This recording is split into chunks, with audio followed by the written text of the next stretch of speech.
भाइयों मैं 18 लाख रुपए का लॉस में है। ठीक है, 18 लाख रुपए का लॉस में आने से पहले मैं 50 लाख रुपए कमा चुका था।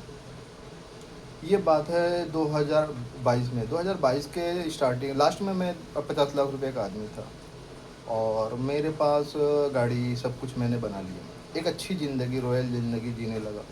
दिल्ली जैसे शहर में सिमिलर अकेले रहने के लिए 15,000 18,000 का रूम रेंट लगा पे करना, और सारी चीज़ें फुलफिल एक बैचलर लाइफ में अपना था। ये 18 लाख रुपए की तो बात अलग है, पहले हम 50 लाख पे आते हैं। 50 लाख जो हमने कमाया, ये बात है 2022 का एक झटका। 2022 में मुझे पहला झटका लगा। मेरी गर्लफ्रेंड 2022 नहीं, सॉरी 2020 में मुझे पहला झटका लगा, लॉकडाउन के टाइम, फर्स्ट लॉकडाउन में। मेरे पास एक गर्लफ्रेंड थी, 9 साल का रिलेशन था। लॉकडाउन में उसने मुझे एकदम से छोड़ा।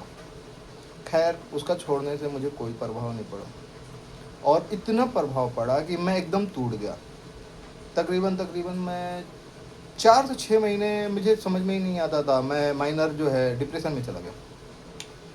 मगर उसने जाते समय एक बात बोला था, उसका बात मुझे आज भी याद आता है। उसने ये बोला था कि तुम्हारे पास बच्चे को दूध पिलाने के पैसे नहीं, तुम रिलेशन कैसे चलाओगे। सही बात है, 2020 में मेरे पास कुछ नहीं था, फिर मैं जीरो एकदम था।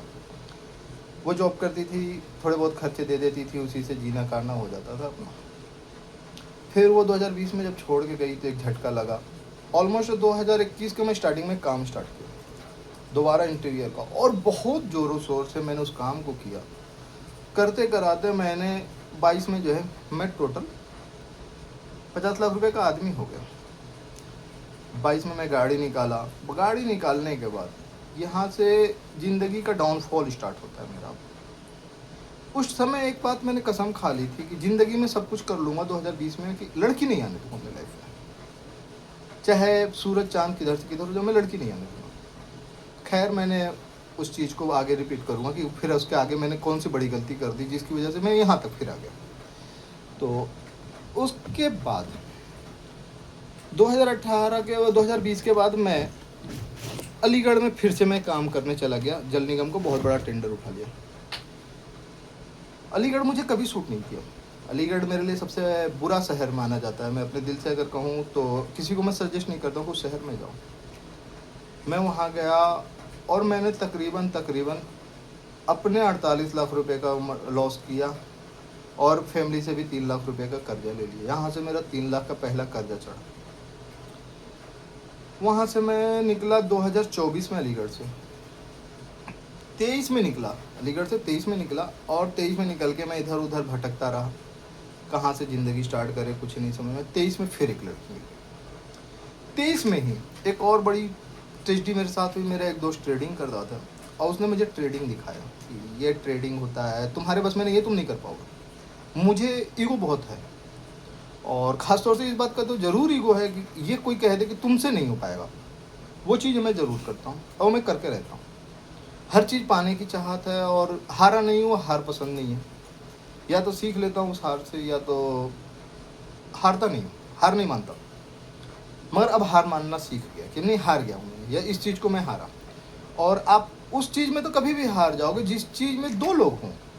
आप सिंगल अकेले हो तो कोई बात नहीं, आप जीत लोगे। क्योंकि मेरा बड़ा भाई एक बात मुझे बहुत पहले बताया था कि फुटबॉल ग्राउंड में एक बॉल है और फुटबॉल ग्राउंड में तुम खड़े हो, तो तुम बॉल को किसी भी एंगल पे कहीं पे भी मार सकते हो, तुम अपने हिसाब से मार सकते हो। तुम्हें कोई भी उस बॉल को रोक टोक करने वाला नहीं है। मगर तुम्हारे उस बॉल के बीच में दूसरा कोई इंसान आ जाए तो तुम अपने हिसाब से उस बॉल को नहीं मार सकते।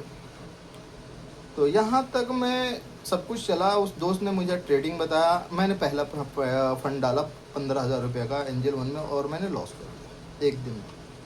उस टाइम एनटीपीसी में मेरा फिर दोबारा मैंने काम स्टार्ट किया, और जो पैसा मैं एनटीपीसी से कमाता था रिवेंज ट्रेडिंग में, मैं सारे पैसे को लॉस करता गया। जब मैं एकदम थक गया, सारी चीज़ें ख़त्म हो गई, अब एक पैसा भी नहीं, गाड़ी का ईएमआई जो है सर पे बर्डन बनने लगा, फैमिली का बर्डन बनने लगा कि भाई कैसे करोगे, तुम्हारी ज़िंदगी बहुत टफ होती जा रही है। तो वहाँ से मैं बैक टू दिल्ली आया, और दिल्ली जिस दिन मैं आया उस दिन सेकेंड ट्रेजेडी हुई, और वो ट्रेजेडी इतनी तोड़ी है कि मैं 18 लाख का कर्जा तो बहुत दूर की बात है, मैं इतना टूट गया कि मैं भीख मांगने के कगार पे आके खड़ा हुआ हूँ। मैं रैपिडो किया, जेप्टो किया, मैं ब्लिंकिट किया, मैं सब कुछ कर रहा और करके अपने आप को सर्वाइवल कर रहा हूँ।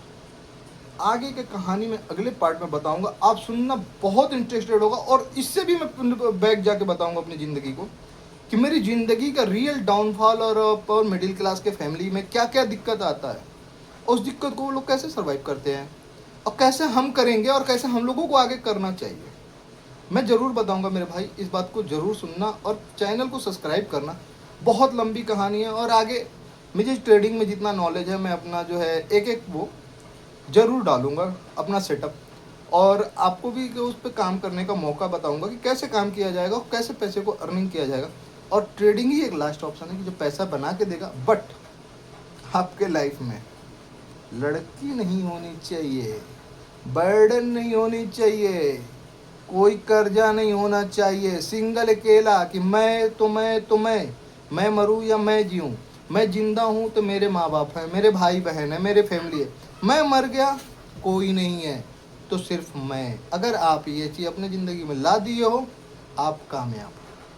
नहीं तो आप मरोगे, घुट घुट के मरोगे, याद रखना ये मेरी बात है। ठीक है दोस्तों, चैनल को सब्सक्राइब करना, मिलते हैं अगले अगले पार्ट में।